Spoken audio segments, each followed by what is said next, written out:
I'll start my speech in 3, 2, 1. Ladies and gentlemen, the opposition failed to understand the proposed problem that status quo is not enough. Yes, we understand that jail time exists, but how long has it failed to manage the corruptors problem in our country? Even in developing country, this is such like a complicated problem because it is like a culture in certain government instances, like it is a contagious disease that one people do it and other feel like it's okay to do it too. People do it like it's nothing. It's more like normalized if it is just a small amount that it is okay to do a little corruption. And therefore, we need new method to make them understand what they done is still corruption and it's not going to be normalized in any way, right? Compared to the goals that both sides will achieve alone, we already win because under our side, we want to stop the practice of corruption completely for the welfare of the society, while the opposition wants to protect and stick to the status quo in the name of corruptors' human right itself, which already fails it. But rebuttals toward the opposition side of the house. Their case mostly based on the human rights and how the impoverishment is not proportional, and also how in some country you cannot survive without being corrupt, which is very questionable in our perspective. Ladies and gentlemen, you need to realize that corruption is different from the act like stealing a piece of bread from bakery because you are angry. It is very different with the act of corruption, right? If they are talking about criminal justice system, there is one point that they are missing, which is the intention aspect of criminal justice system. Corruption is not a crime you do because you have no choice. It's not a crime you do because you are going to die of hunger if you don't do it. It's a sinister action done with a malice intention. They know 100% what they are doing. They know how much they are going to take and how it's going to damage the society, and they still choose consciously to do the corruption anyway. Therefore, this itself already creates a different value of corruption as a crime, right? For justice to be proportional, we want to put higher chance of restoration and rehabilitation at crimes that is unintentional and out of instinct to survive, while with crimes that don't of consciousness and evil intention, knowing well what you do, like the corruption, we are putting punishment with more deterrent effect. Therefore, we believe that our impoverishment is actually already proportional enough. Also, they said that under our side, we will create another corruption and do petty crimes like thief. And why do we think this will not happen? Because the idea to not cut off someone's source of survival actually exists under our side. We don't want them, we don't ban them from getting new work or new profession. With their educational background, they are going to be able to get a minimum wage job at least. Or we are not going to ban them from getting help from the people who wants to help them. Well, they are in the high position, they already make a lot of acquaintances and connections that we believe that can help them, so they will not actually 100% be hopeless or malnutrition, etc. In fact, if the jail time also cut someone time to be productive and provide money for their family, yeah, the opposition doesn't question the proportionality in the jail time. Coming to my case, ladies and gentlemen, opening government fails to explain to you about the likelihood of how the punishment will guarantee that the corruptor feel deterrent effect and won't escape, nor they put justification why substance to only billion corruption is okay, making the debate is not as significant as what we are going to bring. Which that's why we'll take the burden and create more likelihood of what going to happen under our side, right? Our stand is clear that we will impoverish corruptors. How is it going to look like under our side? First, we punish any kind of corruption that caught by the institution who track the case without any exception. Even if at the small amount of 5 million or even just 100,000 only, we are still going to create an impoverishment and pay back under their side. We are not going to wait until the case hit a billion money, right? This way, we provide more deterrent effect than what the opening government could do. Because why? Because we are not being easy on anyone. The punishment is equal and it shows to the society, to other possible corruptors that you will not slip the punishment even if you just take 100,000. We will fight the normalized culture that small corruption is okay by creating a shock therapy. But secondly, they will need to pay back twice the amount of what they take. You take 1 million, they will pay back too. We will take their assets, transportation, cash or cashless money, and any type of asset from their hand to complete the amount of money they had corrupted. But not only that, if their asset fail to complete the payback, it will become a bill they will need to pay back for the rest of their life until it is complete. Coming to my argument. Why a punishment that affect their not only affect the corruptor but also affect their family is okay?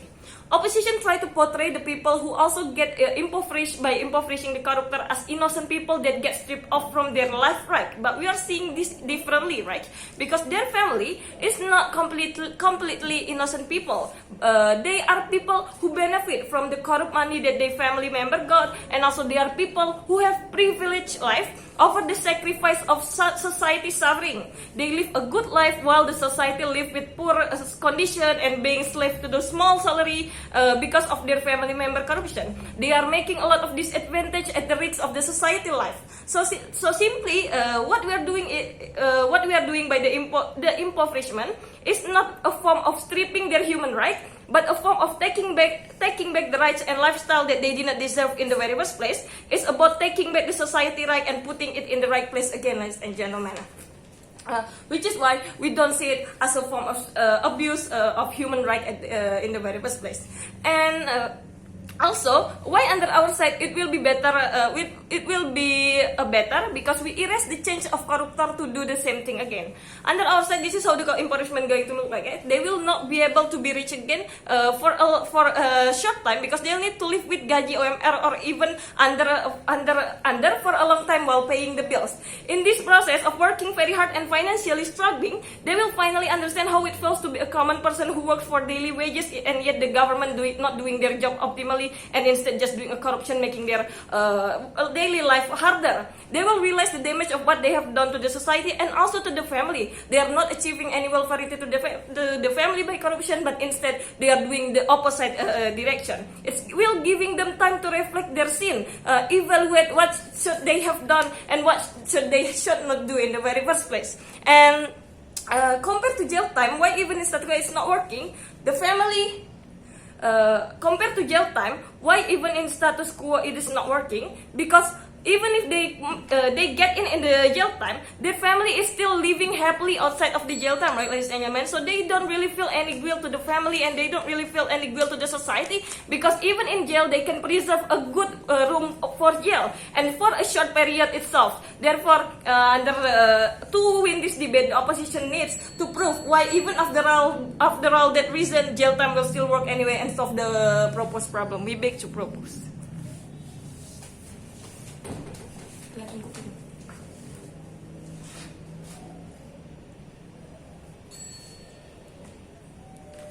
I will start my speech in 3, 2, 1. Ladies and gentlemen, clarification first toward the opposition side of the house, like they don't really understand about the two parameters of crime justice system is intention and the capacity to prevent harm from happening. By this, we already know the corruptor are not included to this because their intention already evil from the very first. They are choose to do corruption even they already know the consequences, right? Moreover, the capacity to prevent harm is nothing. They do that by themselves to enrich them and don't have any correlation with crime justice system parameter.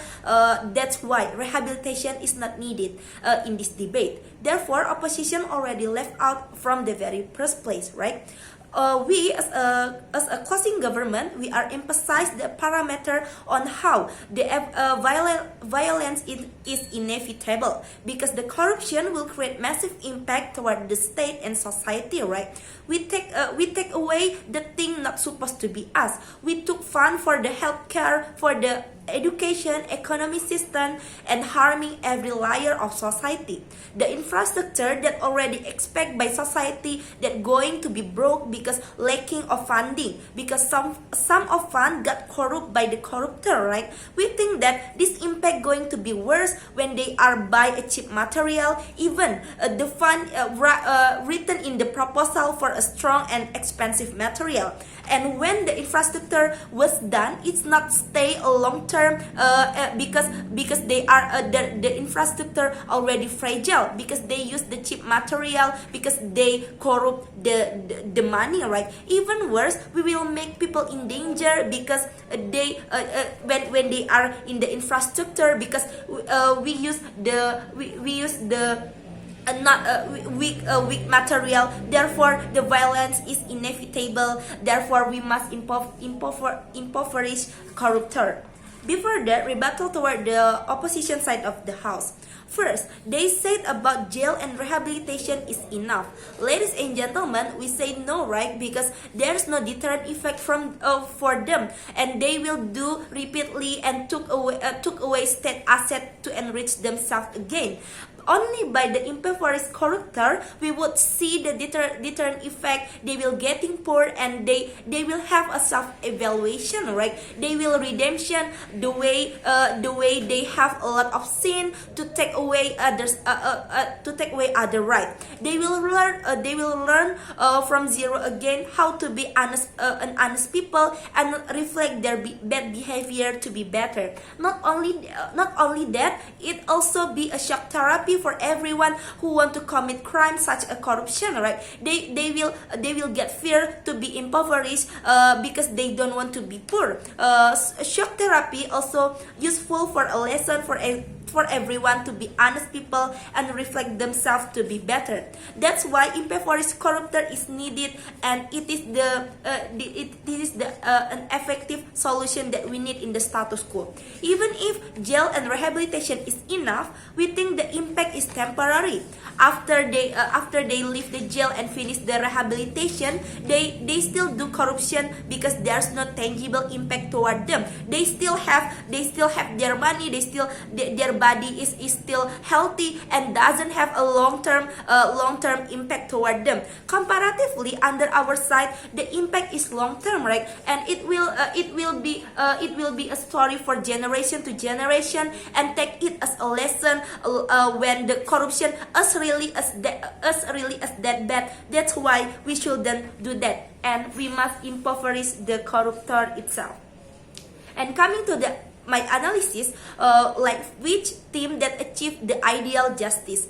Ladies and gentlemen, opening government talk about they only limiting the corruptor that have a massive corruption, they have a money laundry, but they don't give any mechanism for people that commit a small amount corruption.